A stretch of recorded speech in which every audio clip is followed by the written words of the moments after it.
Cricket के मैदान पर कभी कभी ऐसी घटनाएं घट जाती हैं जो खिलाड़ियों की जिंदगी को दांव पर लगा देती हैं। भारतीय क्रिकेट टीम के उप कप्तान श्रेयस अय्यर के साथ हाल ही में ऐसी ही एक घटना घटी जो न केवल टीम के लिए बल्कि पूरे क्रिकेट जगत के लिए चिंता का विषय बन गई। 25 अक्टूबर 2025 को सिडनी क्रिकेट ग्राउंड (SCG) पर भारत और ऑस्ट्रेलिया के बीच खेले गए तीसरे वनडे मैच के दौरान श्रेयस अय्यर को गंभीर चोट लग गई।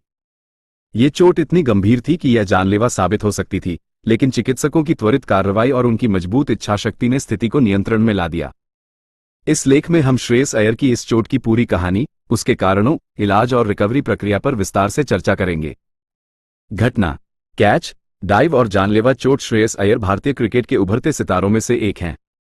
30 वर्षीय इस बल्लेबाज ने अपनी आक्रामक बल्लेबाजी और मजबूत तकनीक से टीम इंडिया में महत्वपूर्ण स्थान बना लिया है। वे वनडे और टेस्ट क्रिकेट में उप कप्तान के रूप में भी जिम्मेदारियां निभा रहे हैं। ऑस्ट्रेलिया दौरे पर भारत की सीरीज 0-2 से हार चुकी थी और तीसरा मैच जीतना टीम के लिए सम्मान बचाने का आखिरी मौका था। मैच के 34वें ओवर में हर्षित राणा की गेंद पर ऑस्ट्रेलियाई बल्लेबाज एलेक्स कैरी का कैच लेने के लिए श्रेयस पॉइंट से पीछे की ओर दौड़े। उन्होंने डाइव लगाकर शानदार कैच लिया, लेकिन गिरते हुए उनकी बाईं निचली पसली लेफ्ट लोअर रिबकेज पर जोरदार धक्का लगा। कैच तो परफेक्ट था, लेकिन दर्द इतना तीव्र था कि श्रेयस मैदान पर ही सिकुड़ गए। टीम के फिजियो और डॉक्टर तुरंत पहुंचे और उन्हें स्ट्रेचर पर मैदान से बाहर ले जाना पड़ा। मेडिकल इमरजेंसी: दिल्ली में लैकेरेशन मैच के बाद स्थिति और गंभीर हो गई। ड्रेसिंग रूम में पहुंचते ही श्रेयस के विटल पैरामीटर्स, शरीर के महत्वपूर्ण संकेत जैसे ब्लड प्रेशर और हृदय गति, अचानक गिर गए। वे बेहोश हो गए और आंतरिक रक्तस्राव, इंटरनल ब्लीडिंग की आशंका हुई। टीम डॉक्टर रिजवान खान ने फौरन उन्हें सिडनी के एक प्रमुख अस्पताल ले जाया। स्कैन रिपोर्ट्स ने सबको चौंका दिया। श्रेयस की तिल्ली, स्प्लीन में चीरा जैसी चोट, लैकेरेशन इंजरी, हो गई थी। तिल्ली शरीर का एक महत्वपूर्ण अंग है जो संक्रमण से लड़ने और रक्त कोशिकाओं को फिल्टर करने का काम करता है। इस चोट से आंतरिक रक्तस्राव हुआ जो जानलेवा हो सकता था। बीसीसीआई ने आधिकारिक बयान जारी कर कहा, श्रेयस अय्यर को तीसरे वनडे के दौरान फील्डिंग में बाईं निचली पसली पर इंपैक्ट इंजरी लगी। स्कैन में तिल्ली में लैकेरेशन की पुष्टि हुई।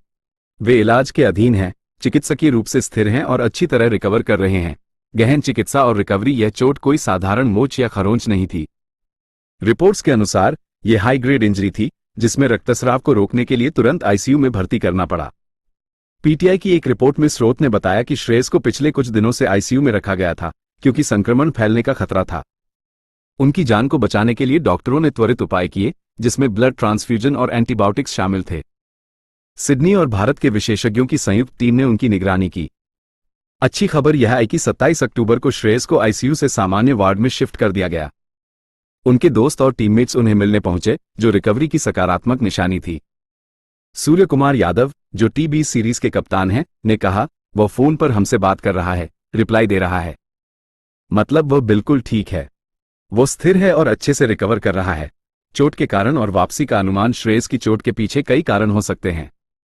क्रिकेट में फील्डिंग के दौरान डाइविंग कैच लेना आम है, लेकिन कभी कभी गिरने का तरीका शरीर के आंतरिक अंगों को नुकसान पहुंचा देता है। विशेषज्ञों के अनुसार तिल्ली की चोट अक्सर संपर्क खेलों में होती है, खासकर जब पसलियों पर दबाव पड़ता है। श्रेयस का दुर्भाग्य था कि कैच लेते हुए वे ठीक उसी एंगल पर गिरे जहां तिल्ली प्रभावित हुई। बीसीसीआई की मेडिकल टीम ने सलाह दी कि रिकवरी के लिए आराम जरूरी है। लो ग्रेड लैकेरेशन में 6-12 सप्ताह लग सकते हैं, जबकि हाई ग्रेड में 3-6 महीने।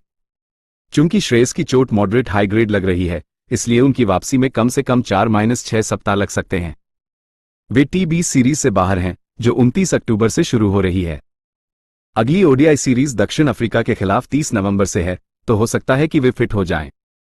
रेड बॉल क्रिकेट से वे छुट्टी पर हैं, इसलिए रणजी ट्रॉफी में खेलने का दबाव नहीं है। सबक और शुभकामनाएं: ये घटना भारतीय क्रिकेट के लिए एक सबक है। खिलाड़ियों की सुरक्षा पर और ध्यान देने की जरूरत है। मैदान पर हेलमेट और पैड तो पहने जाते हैं, लेकिन आंतरिक चोटों के लिए प्रोटेक्टिव गियर की कमी है। बीसीसीआई को फील्डिंग ट्रेनिंग में सेफ्टी प्रोटोकॉल्स मजबूत करने चाहिए। साथ ही टीम डॉक्टरों की भूमिका सराहनीय रही।